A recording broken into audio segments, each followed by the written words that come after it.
Hey everyone, and welcome to Almost Cancelled. I am Peter, that is Connor, and this is our weekly TV news video. We obviously talk about the week's news, but we also use it to give any updates on the channel and Mail Fuzz content as a whole. We also use it to pick our favourite episode of TV of the week. We do that at the end of the show. That's kind of our conclusion. And, you know, if we ever start taking questions, I feel like the end of this video will be the one we do it on. Yeah, This is the most probably. this is the This is most the podcasty one. This is also the most informal. Yeah, it's the most informal. Yeah, we tend to ramble a little bit more in this one and just kind of chat about what's going on. So yeah, we got a bunch of news as we typically do. But before we get to that, just kind of what's new or what just happened or whatever. In the past week, we had the mid-season finale of Star Trek Discovery, so that is now done until early January. That's back in the first week of January or so. Was it the 6th or 7th? Seventh, I want to say. It was last week's news. I actually told you last week because we got the news last week, but it's around then. And that was basically it in terms of stuff this past week. Next week, or actually technically tomorrow, because we're actually recording this a day early for this very reason. Tomorrow we have The Punisher starting on Netflix, 13 episodes. We are going to try and get that done one a day, maybe the occasional double if we can, to try and get through it a little bit quicker, but we'll see how that pans out. And that's hitting tomorrow. So we'll have our review of episode 1 up sometime tomorrow evening or so, depending. But so that's coming. Which, you know, honestly, I'm kind of like, I'm lukewarm on it right now in terms of excitement. Honestly, if we weren't reviewing it, I don't think I'd watch it, or at least not Oh, now. oh, that's cutting. That's like, oh, I, well, I, then. I don't. I just don't care. It, I don't even think it's going to be bad. I just don't. I just don't know if I care enough to watch it. it's in a murky place. It's coming after Defenders started off okay, but kind of got a bit mundane towards the end. Iron Fist was just a travesty. Luke Cage had a good half, and then the second half was pretty Honestly, do mediocre. you know what's really getting me? It's the fact that I know it's 13, and not one of them has succeeded with 13. And the early reviews have all said that it's a solid 6 hour story stretched out to 13, and that really worries me because Yeah. and it's not even like that's out of nowhere. There's precedent for it because that's kind of what a lot of them have been so far with these Marvel Netflix shows. So I'm a little but in the other end of the spectrum, there's reviews that are saying it's the best Marvel Netflix show, and it's definitely the deepest one, and it's got the best action, and it's all these things, and I'm like, well, clearly it's going either way depending how you feel. Yeah. So Like, obviously, I'm watching it because we're doing this, but I'm just not excited. I just don't care. It's just like, oh, this is something that's here. This is something I have to do. I have to admit, I would be a lot more excited if it was 6 or 8 episodes. You tell me this was 8, I'd be like, oh, okay, I'm interested. 13 feels like it's going to be a It slog. feels like a chore when it's 13, when I know that it's not going to be 13 hours of content. It's not 13 hours of story. Yeah. But hey, we may be surprised. We may end up loving it. That's entirely a possibility. I can hope. Connor likes to be in the cynical side and expect the worst at all I times. do, and typically that leads me to, have a better experience. If something then surprises me and it's good, it's better than going down and being disappointed. Yeah, so that's the thing that's coming tomorrow. Also, speaking of Marvel TV shows, next week we actually have the start of Runaways from Hulu, which is a different tone of show. I'm actually much more curious to check this one out, partly because it's one a week, so it doesn't feel like a big slog to get through the whole thing. And also, it should hopefully feel very different from the Netflix shows because it is a different You say network. that. I hope it is one a week, because last time we did a Hulu show was Handmaid's Tale, and they surprised us and dropped 3 at the first. Oh, sure. I don't think I've seen anything about that though. No. Even if they do, okay, sure. Yeah. A couple to go together at the start, It but wouldn't whatever. usually be a problem, but overlapping with Punisher. Well, depending how we feel with Punisher come Tuesday, Wednesday, I feel like One might get more priority than the yeah, other. I know, let's do Runaways. Runaways is more Yeah. important now. But yeah, no, and we are inclined to finish Punisher because we've been doing all these Marvel Netflix shows. That said, I feel like if I got through Iron Fist, I'd get through Punisher. oh, absolutely. That said, maybe there is a point where if we find we're not enjoying any of them, like several in a row, it's like, is there a point where we say, you know what, there's not as much point in us covering these anymore? I don't Do you know know. what the real problem is? I'm still really excited to get Jessica Jones. Yeah, and to an extent, Daredevil. Yeah. To an extent, Lesser on Daredevil because there's been more of it, but it's had a chance to mess up. We have to be done with the hand by now, though. No idea what we were just saying, but the computer overlords decided to invade the show and tell Connor that he was being bad at something. So I don't. Pretty much. I'm not entirely sure what happened, but so yeah, something about Daredevil and excitement. Yeah, I think I was saying that, that's had more episodes. It's had a chance to tell me why not to be excited, whereas Jessica Jones hasn't yet. See, even that sounds cynical. It's like, I'm almost expecting Jessica Jones season 2 to prove why it shouldn't have more episodes. I kind of am, because I really loved that first season, but every single show so far, it's battling the odds, isn't it?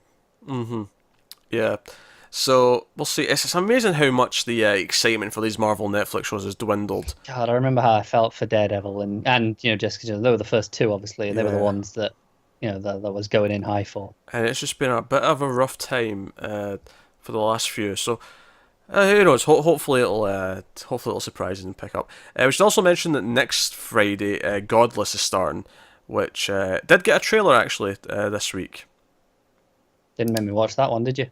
No. I'll be honest, I kind of forgot to. So it's not a big deal. There wasn't a whole lot in it, but hopefully that's good. You got Jeff Bridges in that. I like him a lot. So that's starting next Friday. So we'll actually have news again before that, but there's no point in just telling you the day before it happens. In fact, by the time this goes up, it'll be the day of Punisher. Actually, now that I'm thinking about it, because I'm going to go sleep after I'm done this, because I'm tired. I'm loopy as shit. If you think I'm bad at reading these names normally, just you wait for this episode. Just you wait. Be fun. So with that said, I guess we should get cracking. Do some news while you're still semi-functional. Into the actual news. So first things first, we have some premiere dates, return dates, all that kind of thing. We got a nice little handful of them. So first up, let's talk CW. Let's talk about what they got for me. Superhero shows. So here's the interesting part. So the shows that are coming back after Christmas, we have Supergirl on January 15th, we have The Flash on January 16th, and we have Arrow on January 18th. Do they say with what number episode? No. Damn. Okay. So we have those three. More interesting though, we have the premiere date of Black Lightning, which is premiering January 16th after The Flash. That's taking the Legends slot. Is Legends done already? No, it's not. Legends will be back in February on a new time and a new night. Oh. Well, not told us yet. Okay. To be determined. No. Okay, sorry. I thought you had more info. I thought you were. No. New Day, new time in February. I actually have a guess as to when that'll be. Go on. Ending? I think it'll be Monday after Supergirl, and my reason for that is because currently after Supergirl is Valor, which did not get a back order. That'll be ending at episode 13, which would Sounds put it about that time. Yeah, which would put it nicely in February. So we'll have this odd until Legends is finished. We'll have maybe a month or two of 5 CW DC shows a week. Oh, that's going to be chaos. It does sound a bit like chaos. That said, at least Supergirl, Flash, and Arrow will all be taking breaks at certain points during that chunk, I would imagine. Yes. And whereas Legends will probably just be on until it's finished, and Black Lightning, because it's not starting until mid-season, is probably just going to run straight through. I mean, I'll probably have a couple of breaks still, like two or three 1 week breaks, just because I don't think it's a full season order, is it? No, it's like 13, I think. Yeah, so I think they'll probably get 1 or 2 breaks starting that early. Yeah, maybe. Or maybe it'll just end early because they'll want to put... Depends if they want to slot something else in after it, yeah. Yeah, because remember last year... That's usually the iZombie slot. Yeah, because remember, last year iZombie came back in like late March, or maybe even been early April. It was like really late. Might have been the 1st of April, yeah. Yeah. So if that's coming back in that slot, again this year. That's true. Then it can't afford to take any breaks. In fact, if I'm correct in thinking, I didn't take down the whole CW schedule because we don't really care about the rest of the shows, but iZombie was not in that schedule for January, so it looks like that's not coming back until later again. Makes sense. So it could be a case of Black Lightning for 10, 13 weeks, and then we get iZombie in that slot for after that. Yeah, it could be. So that's cool. So also though, premiere dates wise and return dates, The Handmaid's Tale, season 2. Oh. We don't actually have the exact date, but we have a month. They've given us the month. Go on. April. So hang on. Are you telling me a premium cable or streaming service show has hit a year for its next season? It seems to, if they stick to this month that they've announced, then yes, it'll be roughly the same time as last year. I've gotten so used to 14, 16 more months. I'm glad. I'm glad that. Oh, I am too. But I was just expecting the slip. So we got that. Speaking of Hulu, though, we have another couple of dates for those. Couple of shows for them. We have The Looming Tower, which is going to premiere on February 28th. It's a mini-series. It is an adaptation of Lawrence Wright's Pulitzer-winning 9/11 expose. So that's a limited series. That's coming in February 28th. They also have Hard Sun, which is coming on March 7th. I've got a little description here because you probably don't know what that is, because I didn't know what that is. I think we might have mentioned this in the past, but it's been so long that name's not ringing a bell. The name's not ringing a bell. It is a pre-apocalyptic, which isn't that every show that's not post-apocalyptic? Just for the record. One would think. Yeah, I mean, technically Breaking Bad is a pre-apocalyptic show because the apocalypse. Technically, right now we are pre-apocalyptic. Not for long, but yeah. Touché. It's a pre-apocalyptic crime drama from Luther creator Neil Cross that stars Jim Sturgis and Agnes Diane? Don't know her name. As a London detectives, partners and enemies who seek to enforce the law and protect their loved ones in a world that every day slips closer to certain destruction. Alright, so just present day then. Okay, cool. It's a really weird description for what that is. Basically Luther 2.0. Yeah, but it's pre-apocalyptic. So is everything else. But is that implying that it's going to be apocalyptic in season 2? Or maybe I think it's implying that we're on the verge of an apocalypse. Like we're on the brink and they're trying to stop it. I think. I could be chatting bollocks. Sure. Next up, X-Files, season 11, or The Return, season 2, or whatever you want to call it, is going to premiere on January 3rd on Fox, of course. That was a long time between seasons. Yeah, 2 years. But they're event series now. Although, this one's actually 10 episodes, so this one's more like a full season. Okay. We're not watching that one this time, are we? No, I don't see much point, because we've seen the last season, but we've not seen the rest of it. So, I feel like the worth of it would be kind of lost. Yeah. So yeah, we'll be skipping it now, but I figured people would care about it. Starting that same night, also on Fox, right after it at 9 PM, is 911, which is a Ryan Murphy show, which I do vaguely remember talking about this. Last year during the development cycle, we're talking about the new show. I vaguely remember this show existing. It'll explore the high-pressure experiences of police, paramedics, and firefighters who are thrust into the most frightening, shocking, and heart-stopping situations, aka a generic shit show that combines police, hospitals, and firefighters. Done. I'm trying to see the Ryan Murphy angle, but I'm not hearing it from that description. So I would take a show of. I'd take a show of the people answering the phone calls and just have it in that centre. And the dispatches and stuff. Dispatchers, just have it in there. Have them all be wacky. I basically want Parks and Rec, but with a dispatch office. What you want is the dispatcher's office in Twin Peaks, but it's just Lucy and Andy. That's what you really want. I want them sending the wrong services. I want the firefighters to be sent to a burglary, and I want the police to be sent to a fire. And an ambulance to go rescue a cat in a tree. Yes, there you go. There's another one. Excellent. That's what I want. I want someone to screw up. Well, with that, we're on to the new shows already. So, we're making good time. We're making good time this week. Yeah. We got this. So, comedies, first of all, as always. NBC is developing a comedy called Danny Lewinsky, It is a half-hour comedy. It does not mention multicam or single camera, so I will assume single camera. It is based on a German TV show from 2010, and it comes from the co-creator of Glee and Scream Queens, Ian Brennan. So, we like Scream Queens. Yeah. And that was more of a comedy, so like maybe we'd like this. Daniel Lewinsky follows a working-class woman who is whip-smart, mouthy, and undeniably herself. But when she's rejected by every straight-laced traditional law firm in Milwaukee, she decides to change the world from her mall kiosk law practice, $1 a minute, case at a time. This sounds so Better Call Saul, it's unreal. It does, doesn't it? I can see him at a little booth in the mall, just being like, hey, come up for $1, I'll give you some legal advice. Yeah, but he'd be charging $5 because... Better Call Saul, yeah. I love the idea that this gives him, like, attorney-client, like, confidentiality with everyone. So maybe you'd have a little room where all the little sort of low-rent criminals would come in to, like, talk about what they've done to get advice. Yeah. I can see a bit of market for it. Flat entry instead of a minute, like, cost. It's like, all right, $20 get you into this room. You tell me your troubles, and then we'll go from there as to whether or not I'll take you on. But you've paid your entry fee, so you're safe. Yeah, obviously, I think the fact that this is a comedy is what makes it remotely interesting. I think if this was a drama, we'd probably no chance. Yeah, but as a comedy, I see potential. Yeah, I can too. It'd be pretty wacky.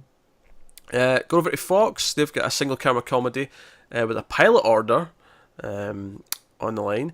It's called One Hit Wendy, which follows a character named Wendy, played by Julianne Hough.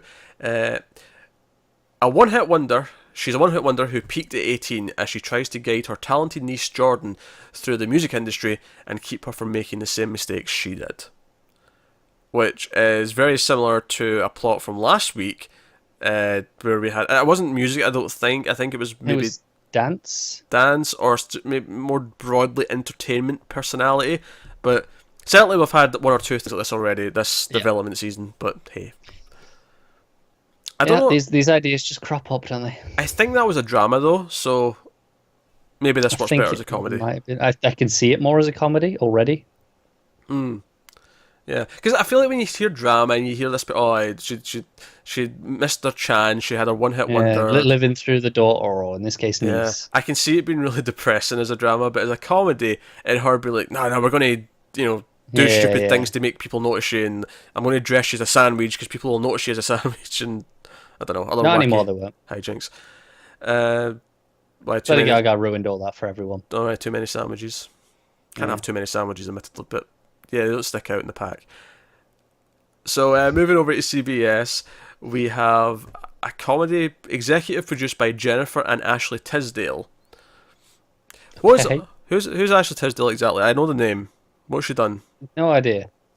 Again, another one of those where I know the name. I know that she's someone. I think Disney Channel. I think she's a Disney Channel kid. That sounds vaguely right. Right. Which will be why I have no idea who she is. But who's Jennifer Tisdale? Other than her sister, but like, what's Jennifer Tisdale done? I've never heard of her. I've never heard of her either.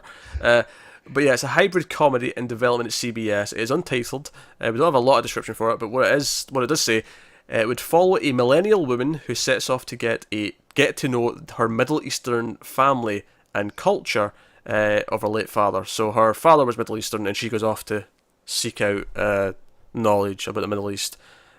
Potentially, I can see this, like, it says it's a hybrid, so I don't know if this technically might be long more in the drama section, because it doesn't actually tell me if it's, because 20 or 40 minutes. Yeah, because sometimes it'll say, oh, it's a comedic drama, and that tells me no, it's an hour long, or it'll say it's a dramedy, that's an hour long. But when it says it's a comedy hybrid, I'm like, this is sketchy. Yeah, is this a sitcom that just happens to have some serious elements? Yeah, or is it a drama with some comedy in it?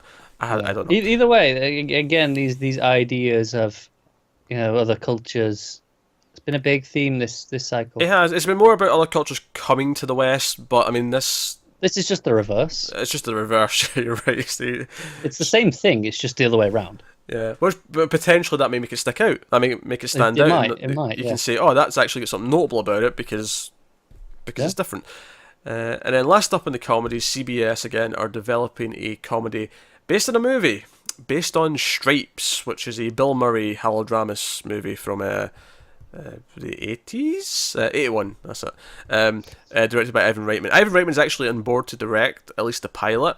It's going to be a single camera comedy, and like the film, it will follow a perennial rebellious outsider who finally finds his purpose in life when he joins the US military and must unite a group of ragtag eccentrics.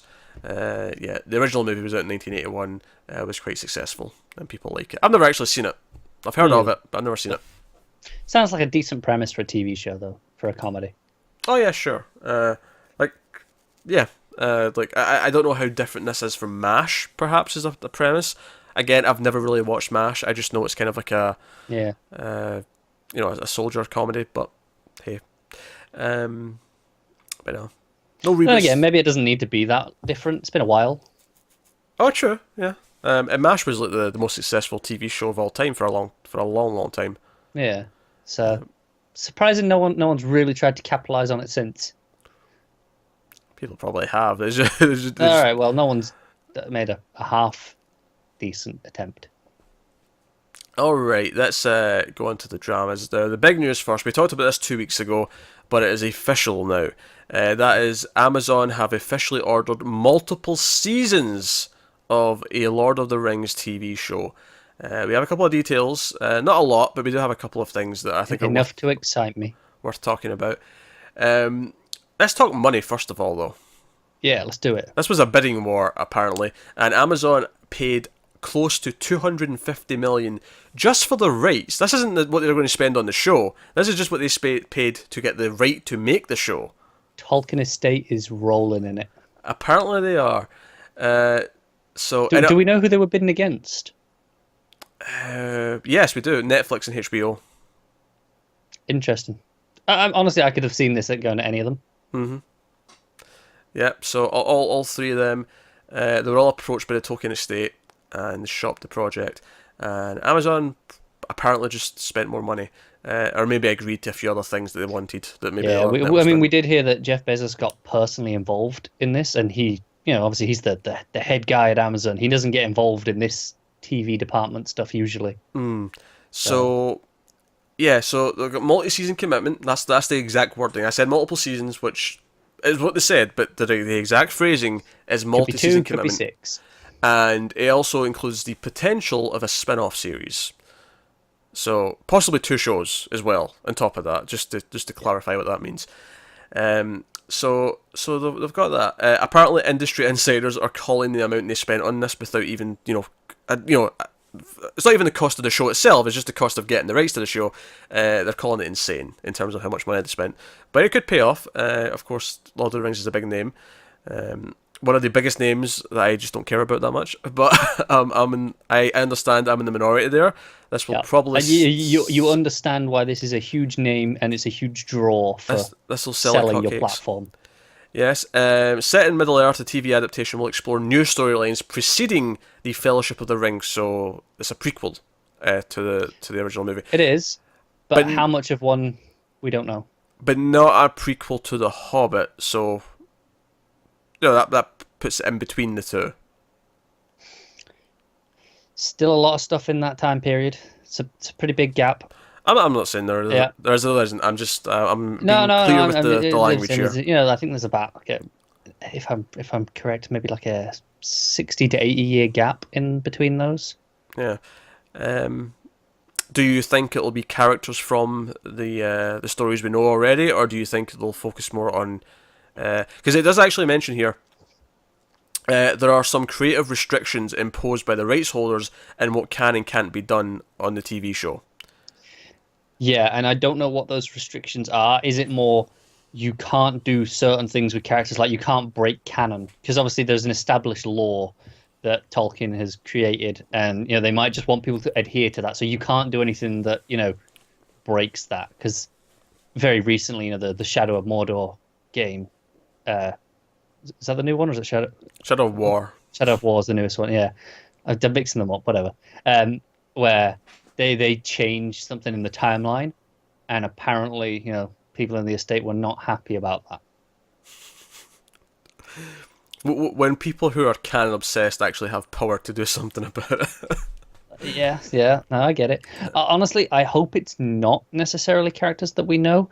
I think there is value in it as long as it doesn't get fan servicey. I think it would be better for it not to be. As someone who doesn't care about Lord of the Rings, someone who doesn't really enjoy the movies that much, as someone who hated The Hobbit, I feel like, for me, if you want to get me on board with this, regardless of my feelings of Lord of the Rings, I feel like just give me a new set of people and make me care about them on their own merits, on their own terms in the I show. agree. Show me, there's all sorts of news. Show me a set of dwarves. Show me some of the Dunedain. Go anywhere in Middle Earth. You're not restricted to hobbits. Yeah, and don't do your series about one character. That's a bad idea. Don't do your series about, oh, how did they get the ring? Well, no. Right before. This is the beauty of this premise that they've given us already. We can't do that because it's after the Hobbit, so Bilbo has the ring, but it's before Fellowship, so Bilbo has the ring. Connor, That's it. I was just throwing shit at Star Wars. That's all I was No, I doing. know, but I just want to point out the beauty of what they've told us is we don't have to worry about that. Okay. Well, you're excited, so. I am. I think there's a lot of potential in this. I was going to say as long as they give it the appropriate budget, but given the amount they've spent for the rights, I think it's safe that they'll probably give it an appropriate budget because they don't want to screw this up. Like, they really don't. Probably. I mean, they'd be stupid to throw all that money away over nothing. They've got to, they've invested this much. They might as well do more. I'm distracted. I thought I heard a weird noise. Yeah, I'm going. I'm trying to look around where you're looking off at. Obviously, I can't see a thing. I thought it was one of the cats tapping on like the bed or something. Like, um, yeah. I don't care about Lord of the Rings, so I'm not intrinsically excited about this. I can see it being a huge thing for them. What's funny is that they clearly want this to be their Game of Thrones, and that's something I also do not like. So. Yeah. That for me, this is doing a lot of things where, okay, Yeah. if I end up liking this, it's kind of going to be based purely because I like the quality of the writing and that kind of thing. That's fair. The premise alone is like, so indifferent to me. I will say my one disappointment with this bit of news is they've restricted the time period so much because there's so much before the Hobbit, that's already written about. You got all the Silmarillion, which is a bunch of stories. You got the Book of Hurin. There's so much that's already out there written that they could use, but obviously they can't. Well, Netflix have got the Witcher series coming, so I'm looking forward to that as well. Don't get me wrong. Obviously, that's going to be that. here first. I'm assuming. You would imagine so. I don't know. You feel it was? I'd assume so, but Amazon might be fast tracking this because they want their big hit, so maybe they might. They'll be making sure this goes at a breakneck speed till it's ready to shove out our screens. That said, it'll probably be 2019, I imagine, before we see it. Oh yeah, I can't imagine seeing this next year. All right, sticking with Amazon, we got more from them. They acquired a crime thriller drama called Absentia from Sony Pictures Television Networks. It is starring Stena Katic, or Katic, Katic,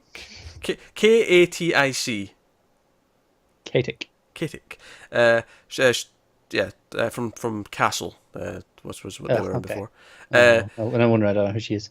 So Amazon Prime will be the exclusive home for this in a lot of countries. They don't quite say worldwide because it's not exactly worldwide, but the list includes the following: US, UK, Australia, Germany, India, Israel, Italy, Australia, Netherlands, Singapore, South Korea, and Turkey. And then it says the series will also be available in Amazon and other territories once it's had its broadcast first. So it sounds like there's other places that have already got.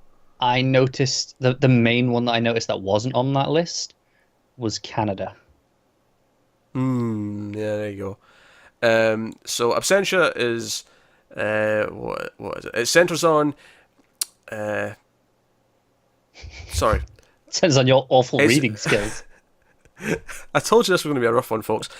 So it centers on FBI agent Emily Byrne.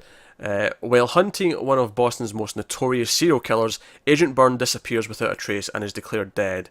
6 years later, Emily is found in a cabin in the woods, barely alive, with no memory of the years she is missing. Returning home to learn her husband is remarried and her son is being raised by another woman, she soon finds herself implicated in a series of murders. Okay. sounds kind of generic.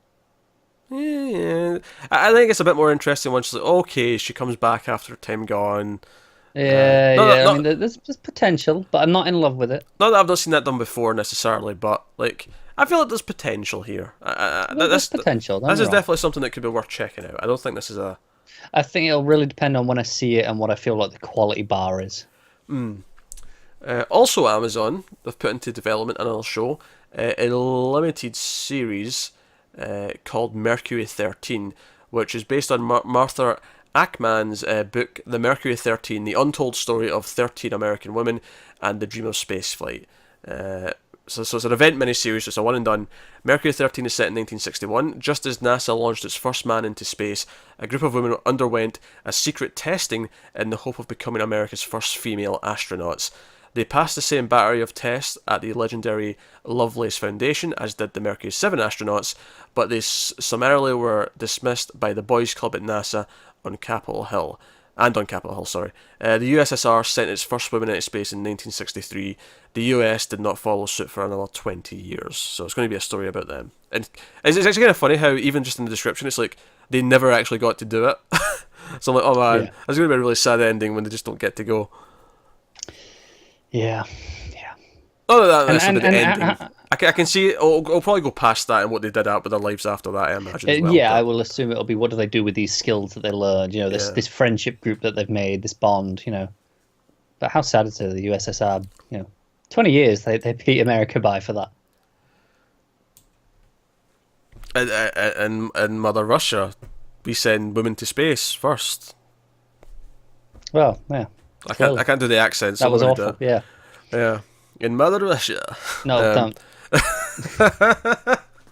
Anyway, let's move on. So, Hulu are teaming with Fox 21 for a TV show based on Hitman, which is a video game series that people seem to like. So yeah, a pilot script will be written by Derek Kolstad, the creator and writer of the John Wick movies. So he's got some talent there. If they make this TV's John Wick, it could work. I don't know if Hitman's typically, because I think Hitman for me, I mean I've not played much of it, but from whatever I've seen, it's always been about stealth, like stealth. To a point. To a point, yeah. Like theoretically, it's stealth till it goes wrong. Yeah, although the Hitman games are kind of designed to be hard, at least most of them are, from what I understand. They're designed to be hard enough that if you do get spotted, unless you quickly regain stealth, it's probably over. They're about being really inventive in how you go about your objective. Which is killing people. He's an assassin. He's a hitman. The clue's in the name. Yeah. But just the way he said that and his objective, which is killing people. just. Yeah. But whoever that objective happens to be, you gotta be really damn inventive. Yeah, so it gives me a sort of generic description here. It centers on Agent 47, a meticulous and lethal assassin with a mysterious backstory, and that's basically it. It does mention he's had 2 movies in the past, one in 2007, and then Hitman Agent 47 in 2015. They probably should have just not mentioned that. I don't know. What's really funny about that is I remember that second one when it was coming out, the trailers for it, and I remember just thinking, this looks terrible. Who wants this? What is the point of this? No, like, I'm sure there's fans of the game, but the movie just looks... It looks such a cheap video game movie adaptation, It did. The problem is, I think this has real potential, especially as a TV show, because you get the sequential missions. You can do... Maybe you don't do a mission every episode because that's too easy, but say you get 10 episodes, you can do 3 or 4 over a season and have them build to, a part of a larger case. But they're these sequences that build to something. Yeah, you can do that in a TV show. There's real potential here, I think, and those movies are just awful. I never saw those movies, but I have to imagine that he did a mission at the start, and then it would turn out whoever's hired him was double crossing him, and it would turn into be a thing about that rather than actually just being about him going and killing people. Whereas I feel like a TV show, you have more of an opportunity to spend some time with him actually just doing his job. That's it. You do a few missions, a few hits, and be like, and then realize, there's a pattern. These are building to something. What is this? Then there's a mystery develops from it. I can see it. Yeah. It could work. I'm not excited for it necessarily, but I think there's potential there. I have no objections. I want it to be good. To trying it. So, All right, that'll take us on. We're actually going over to the other streaming place, the other major streaming place, which is Netflix. They have announced their second ever Italian original. Their first one being Sabura, which was on last month that premiered. This one is called Baby, and it's an 8-episode show, which is loosely based on a scandal that created a stir in the Italian capital in 2014, when it surfaced that 2 Italian female high school students from the city's wealthy residential Parioli district, I just had to think about how to pronounce that. It's not that hard, but I just had to think about it. Were engaging in part-time prostitution. They were reported to be selling sex in order to buy designer clothes, the latest mobile phones, and electronic gadgets. 5 people, including the mothers of both young women, were arrested at the time. So, I don't know if this plot necessarily sounds that interesting to me as a TV show. I don't know if this is something I care about. I agree. But I also don't see anything wrong with it from a drama point of view. I'm almost like getting like a Bling Ring type of vibe from this. Yeah, okay. I see Maybe. what you mean. I don't know. The idea of doing what they want so they can get their stuff. Because I feel like, I don't know how, like, this is going to be the sort of thing where I don't think they can be very sympathetic. No, they can't, can Like, they? Like, it's one thing to tell me someone becomes a prostitute because they have to feed their child or something dramatic like that. But when it's, I want these clothes, it's like, well, there's only so much sympathy you're getting from me when it's for something selfish like that. Yeah, no, I agree. So, but no, it could be something. But for the record, I do not enjoy the Bling Ring, just since I brought it up. But I never saw it because it didn't look that good. And I like that Sofia Coppola is a good director. Lost in Translation, very good movie. So, also at Netflix, they have ordered a series, a season of a series rather is what I meant to say, called Messiah. You might like the sound of this. The series will chronicle the modern world's reaction to a man who first appears in the Middle East, creating a groundswell of followers around him, claiming that he is the Messiah. In a 10-episode season, the story unfolds from multiple points of view, including a young CIA agent, an Israeli Shin Bet officer, a Latino preacher and his Texan daughter, a Palestinian refugee, and the media, among others. God damn it, Netflix. Why do you still keep making stuff that I want to watch? Slow down. This one's more your thing than my thing. Yeah, it is. But I can see the potential in it. I'm not religious, but I love looking at the effect of religion on the world. And that's essentially what this is doing. I'm not going to lie, I do like the idea of a story about someone showing up and claiming to be the second coming. I kind of like that. Yeah.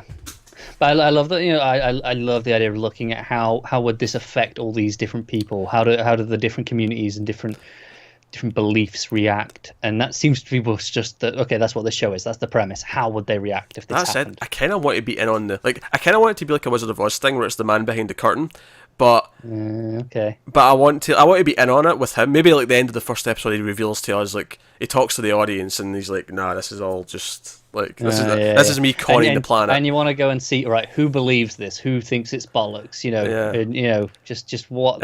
And how does he do it? What does he do to prove that he's the Messiah and whatnot? But that's not what this is. Oh, it may be. I mean, he says he's claiming he's the Messiah.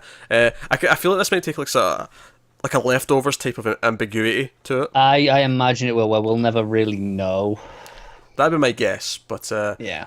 That's coming in. I'm down for this. 2019, so that's officially. So we're getting 2019 shows announced for Netflix now. Yeah, which is fine. Which is fine, but they still haven't given me when Blind Mirror's coming, and they're telling us it's still this year. It's coming. Yeah, but it is now more than mid-November. We are more than halfway through. We have 6 weeks left of the year, and I don't know when it's coming. It'll be a Christmas treat. I don't like surprises, even at Christmas. Be a Christmas treat. Alright, moving on. USA Network has ordered an adaptation, a series, based on a novel by Philip Meyer called American Rust. And the story is set in small town Pennsylvania, Rust Belt town. It explores the rise and fall of a crime-riddled community as seen through the eyes of a sheriff with a history of violence. Before you say anything, I want to add on a couple of key details here. Please. With the creation of this series, both of Meyer's published novels will now have been adapted into TV shows. His other novel, The Sun, which is also on AMC, or was an AMC, not also, because this is USA Network, was renewed for a second season. So, Joe, was funny reading this. I was like, don't USA Network have a show like this? We just tried it. It was called Damnation, and we compared that to The Sun. And then I read, oh wait, this guy's other book was The Sun, and I'm like, I know exactly what this is going to be. Can we take a hard pass on even bothering with this one? The only chance that we'll end up liking this is that if this is just the one that happens to have the good writing team who like nails it and like makes it really engaging and maybe has good direction. It tells me they're not hopeful for Damnation sticking around. I know, it's weird, right? They don't need two of those, do they? Yeah, announcing two shows with a very kind of similar setting, similar tone. Like, that's kind of weird. So it feels like, they're probably... They've seen the reaction to the first episode, maybe 2 by now. Damnation, just 2. 1. Yeah, 2. 2. Maybe numbers. Okay, it's not working for them. They're looking for backups already. Why not try something different? Why replace the show that's failing with another show that's exactly like the show that failed? Because studio executives don't learn. They go, hey, that worked. Let's do that 1,000 times till we get it as well. I'm just saying, it doesn't make sense. No, I know. It doesn't make sense to anyone with half a brain, but studio executives. All right, let's move on to HBO that is working on a new drama show set in the world of high finance. Oh, your palate's cleansed. You're like, oh, high finance. Oh, that sounds exciting. It's just what I wanted. Finance. I swear, there's very few words as boring as finance. Finance. Yeah, I'm trying to think. I'm trying to think if there is, but you say finance, I just stop listening. Yeah, so this is a Bad Wolf that's working with them, who's a UK company. So it's going to be... It'll follow the young generation just coming into the banking system and how they cope and adapt in the wake of the 2008 financial and banking collapse. HBO did a couple of miniseries and TV movies on this. Do you know what the real problem is? The bankers, I don't give a shit how they cope. It's been pitched as a drama about politically aware millennials. They like to use that word a lot. And the identity crisis that generation experiences when entering the world of finance. This could end up being fantastic. This could be a great satire. This could end up being a lot of things that could actually be good. But based on that premise alone, I want to sleep. I don't care. I don't. Why are you wasting time and money on this when you could be giving me more Westworld? Oh, it's coming. Yeah, well, not quick enough. It's coming. I like nothing about that is remotely interesting to me. Now, again, it could be good with the right quality behind it if they take like the Big Short kind of tactic with it, maybe, and make it really upbeat kind of thing. It could be something, but it could. The description alone, not enough. Jumping over to Starz, a lot of cable stuff this week and streaming stuff. Starz is put in a production commitment to a crime family drama that is written by David Ayer. Of course, did Suicide Squad. He also did other films that weren't as bad, but I like just saying Suicide Squad. Yeah, I really liked Fury. I didn't actually. I didn't like Fury that much. No, I had a lot of fun with that, more than I thought I was going to. That was a movie that I just hated the characters. I couldn't sympathise with them at all. I thought they were awful people. Anyway, it's titled Family Crimes. They called the crime family drama Family Crimes. I feel that is young Sheldon levels of just lazy. So the project follows a young Latina who is forced to reinvent herself when the federal government closes in on her family due to their ties to organised crime in Mexico. She must learn to navigate the web of deceit and danger in the criminal world in order to survive. That sounds pretty generic. Yeah, I don't care about this. It sounds really generic. That is as generic as the name. Well, I guess its name fits it then. So let's move on to... Oh yeah, so this doesn't have a network yet. This is something that's going to be shopped around. It's coming from Paramount TV and anonymous content. It is Catch-22. Which is based on the 1961 novel by Joseph Heller. George Clooney is attached to direct and star in it, which is kind of the big notable part of this. He's not been on TV in any major role since he left ER, which, a while ago now. Yeah. So Yeah, so he's going to be in this. Catch-22 is set in Italy during World War II. It focuses on Captain John Usarin, a US Air Force bombarder who is furious because of the bureaucratic rule known as Catch-22, which specifies that a concern for one's own safety in the face of dangers which are real and immediate is the process of rational mind. A man is considered insane if he willingly continues to fly into a dangerous combat mission. But if a request to be removed from duty is evidence of sanity, and therefore it makes him ineligible to be relieved from duty. So that's the catch-22. Yeah. If he flies towards it, he's insane. But if he has to opt out of it, then he's clearly not insane because he's asking to get out of it. So therefore, he's still fit for duty. I think that was overly wordy for what it was. It was, yeah. Yeah. I see the problem. I'm glad I don't have to see their wall of text. Oh, so it is a wall of text, yeah. So yeah, he will star as Colonel Cathcart. So yeah, so he's not the main character, but he'll be in it. Okay. And it's going to shoot next year. I don't get what's it actually about. It's a limited series. It's 6 episodes. Okay. So it's a one and done adaptation of the novel. It could be good. Like I say, there's nothing about. I mean, obviously, Catch-22 is a pretty famous novel. It's one that I have heard of course. I've never read it myself. Yeah. Let's move on to the networks. So we're going to NBC first. They are developing a family drama. It's called Drama Families. No, I'm kidding. I'm not giving you that, because if you'd done it properly, it would have been Dramatic Families. Look, I'm tired. You're going to have to get what you're given. All right.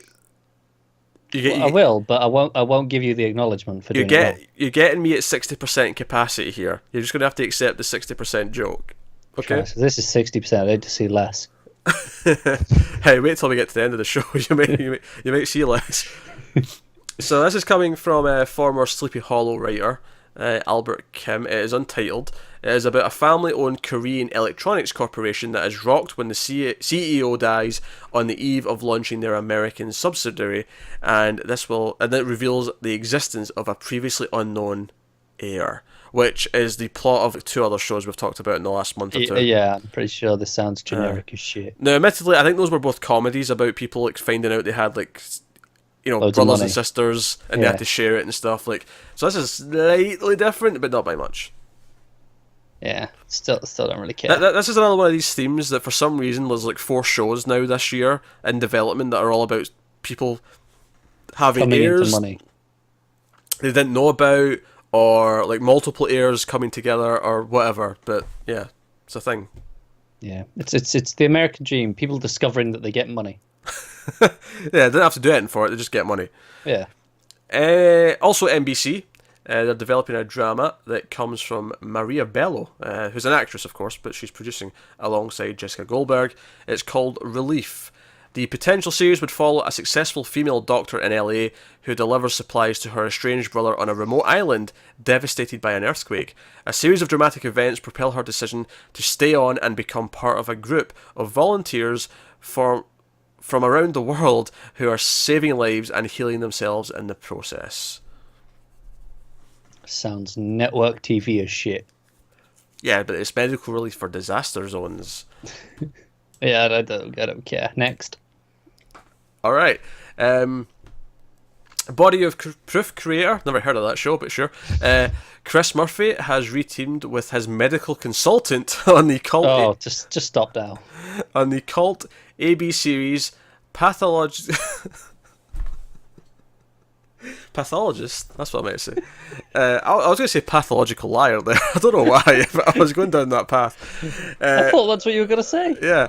Jeez. So yeah, his consultant, his friend, pathologist Dr. Kristen Vandawalker. I like that name. That's a good name. For a character-driven medical drama, it's NBC still. We're on this untitled at the moment. Medical investigation crime unit led by dynamic pathologist Dr. Kim Verhoeven, a character inspired by they didn't change Vanderbilt. that name much, did they? Yeah.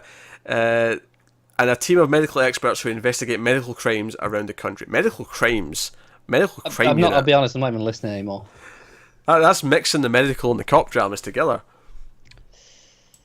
Great. Just what I needed. ABC, we're on ABC now. Flight 410 is called. Flight 410 is described as a character-driven conspiracy thriller. After a commercial flight vanishes over the Atlantic Ocean, a disgraced journalist whose wife was on the plane is driven to solve the mystery as he leads an unconventional group with other family members left behind. Didn't we have this exact same pilot pitch last year?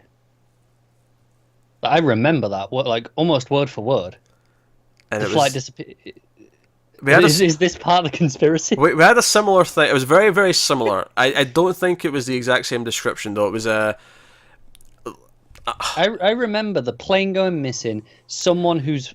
No, I think there was more. It was the Bermuda Triangle. It was more specific. Oh, okay. I remember the Bermuda Triangle, and I think someone from the plane showed up somewhere. Like, that was part of the premise, is that someone in the plane who was meant to have disappeared. All right. Either way, this is very similar. And I agree it's similar, but I don't think it's the exact... I think there was more to it. That's whatever we had last year. Who knows what it was called? Like, we don't, like, how many shows do we talk about every week? I can't remember. I don't know. What a show that never became something last year was called. Might not even had a title at that time.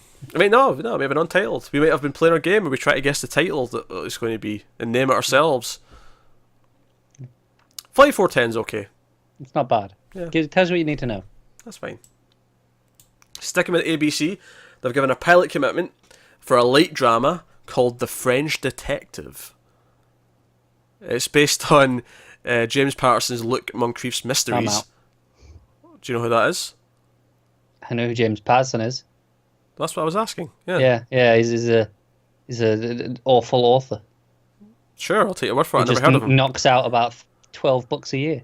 Well, the artist Jean Dujardin, if I say his name right, is going to star in it, and Luc Besson is going to direct the pilot. This is his first TV gig, seemingly. The French Detective is a light procedural drama that centres on Luc Moncrief, a Parisian detective who moves to New York and joins the NYPD in order to leave his previous life behind and start fresh. The sexy procedural, I really hate that. I hate that they describe it as a sexy procedural. I hate the show already based on that line. I cringed. It follows Moncrief as he and his blue-collar female partner solve New York's most complex and inscrutable crimes, while Luke simultaneously tries to keep his dark past from catching up to him. Really AKA, generic. It's a cop show, but one of them's French. Yeah, if it was at Fox, that'd be the pitch. It's a partner buddy cop show, one of them's French. Oh, it's spreading.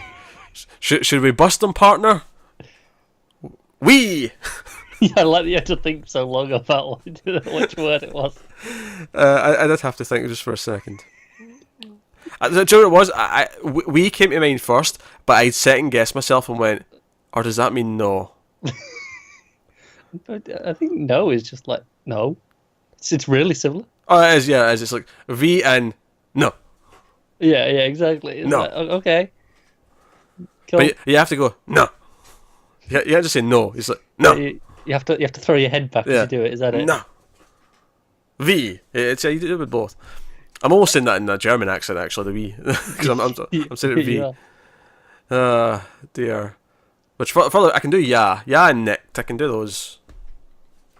For German. I did German in school, Great. so I know the odd word. And the numbers, that's about it. Anyway, French Detective, yeah, it sounds generic as shit. So, yeah, I don't give a shit. What else you got for me? Okay, still at ABC. Straight to series order for this one, so, you know, they're confident. So it's happening, yeah. Yeah.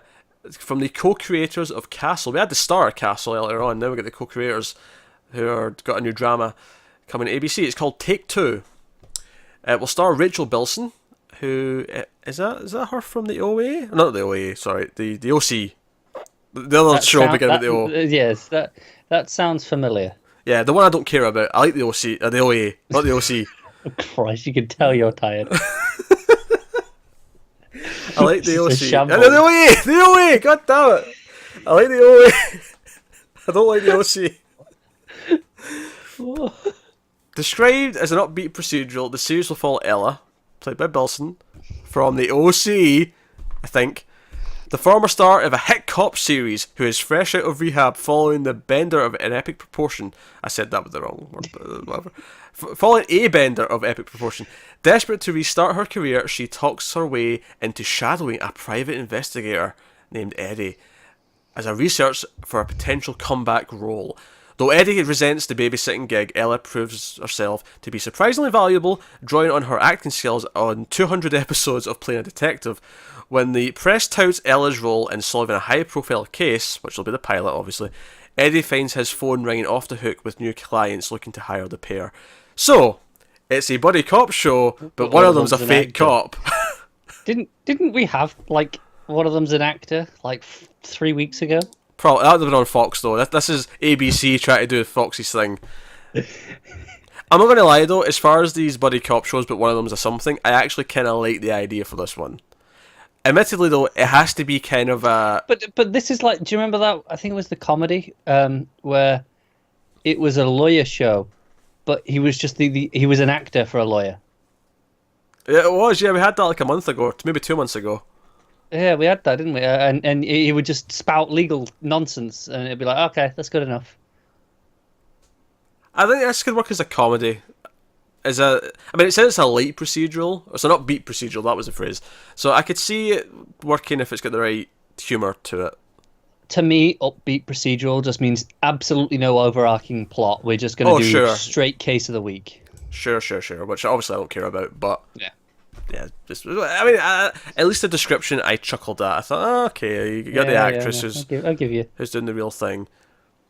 All right, jumping over to Fox, they've given a script commitment to Offsite, an hour-long adventure drama, and unfortunately it's coming from Len Wiseman's studio, which, admittedly, he may not be that involved in it himself, but he's terrible. So, I mean, he directed the Underworld movies. I mean, come on. I don't hate all of them. I've never seen the sequels, I just hated the first one. But it centres around a former Chaos agent for the CIA who is recruited to Morocco by a UN investigator to help unearth the mysteries left behind a bizarre cult rumoured to be in possession of a mystical threat. That got a lot more interesting, that last part. It did. You were saying it more and more sarcastic as you went on, but it was actually getting more and more interesting. Oh yeah, it was. It was getting better. So, because at first you think CIA, it's going to be another one of these cop show, but with CIA instead of lower down the food chain. But instead, now you got bizarre artifacts, you got mystical threats and cults. So yeah, could be fun. Could be something. I like the name Offsite. That's good. That's good title. So yeah, that takes us on to our last news of the week. Last news of the week. Yes. Oh, the last news of the week.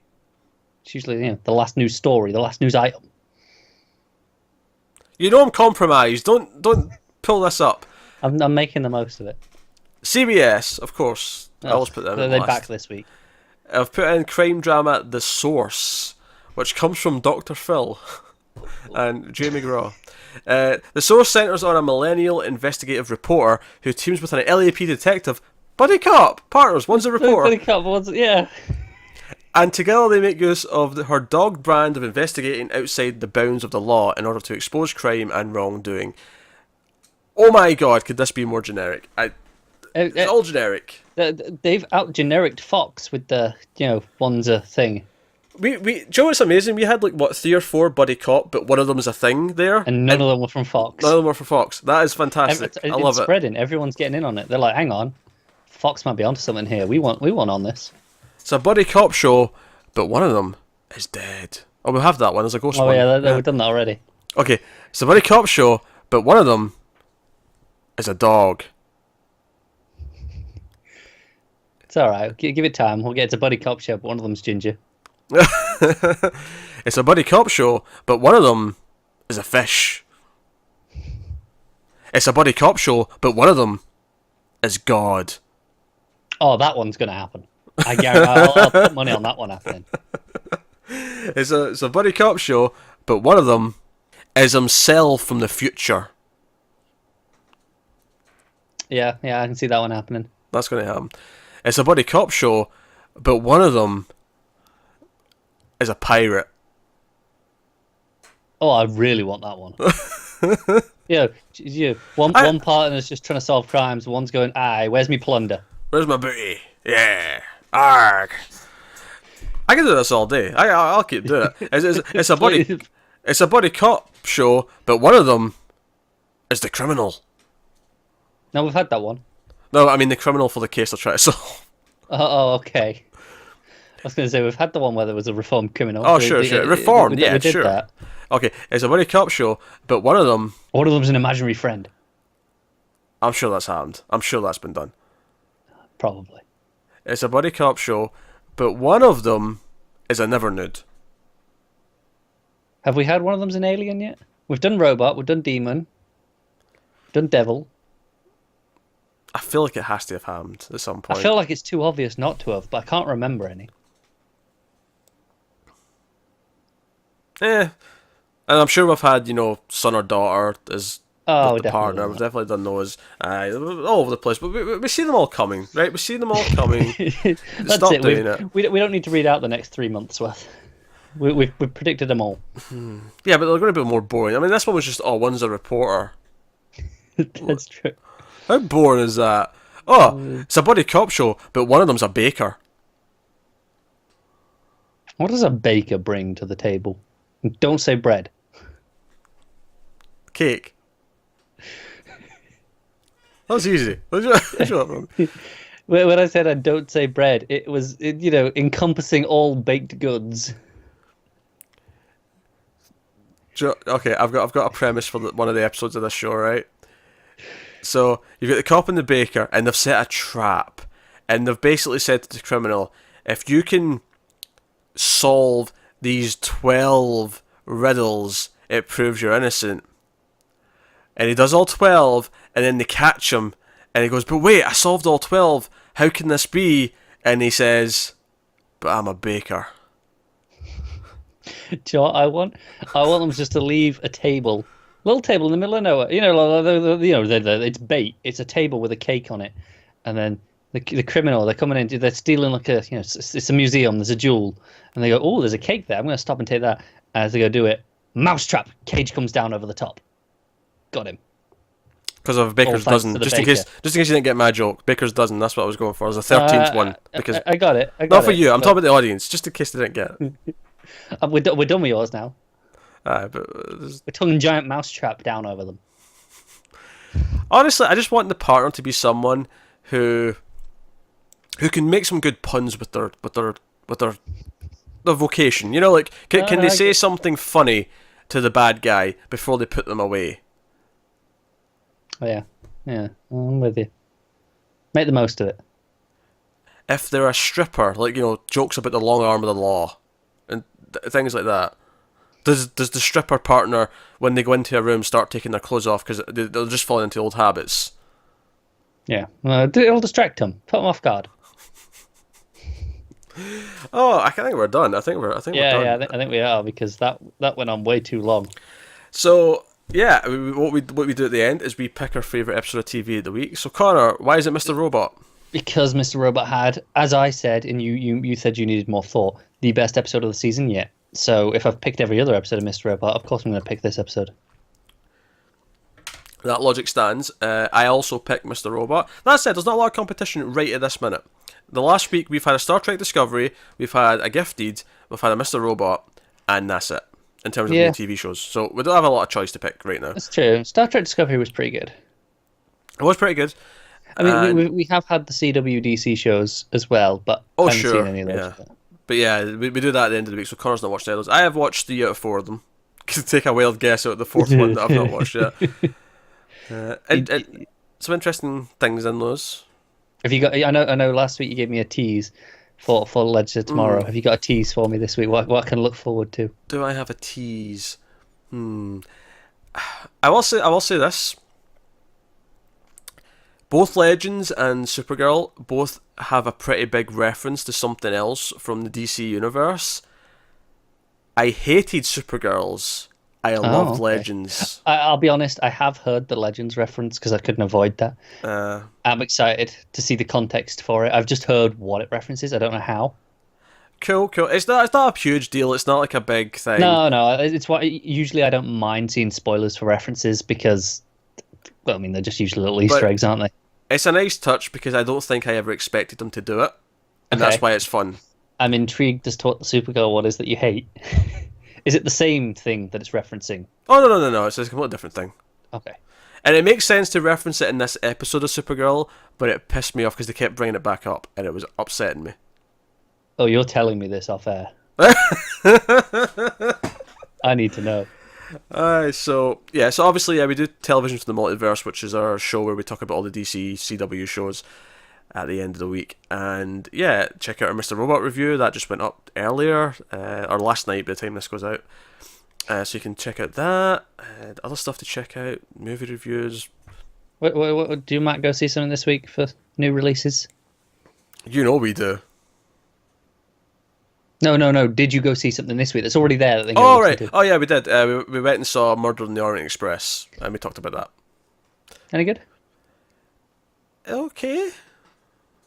Okay. No, nothing. I wouldn't recommend going and spending money to see it. It's like, Sunday afternoon, you need something on in the background. Yeah, it's fine for that, but I wouldn't give it much more. Okay. I mean, of course, as you may have just hinted at, you have the Justice League coming up this weekend, and I am going to see it as well. So, schedules permitting, I will join in the Hate Fest, or what I hope will be a Hate Fest, because that's what I'm paying my money for. Well, hoping for the Hate Fest is a bit. I'm resigned, and I just want to hate on it now. You'd rather it be a good movie. Let's not mince the words. Yeah, here. no. I'd rather it be a really good movie, but I don't think it will be. I don't want just a mediocre movie, because then I'm just like, ugh, it's mediocre. I want a movie I can hate if it's going to be bad.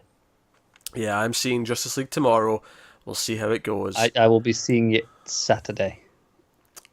And we'll see how it goes. So I don't know, but that'll be up. I think the review of that, will be up sometime on Monday. I think, off the top of my head, but no promises. I never promise because schedules change. Schedules are fluid. They change. They're constant. They're rapid. I am too tired to finish this metaphor.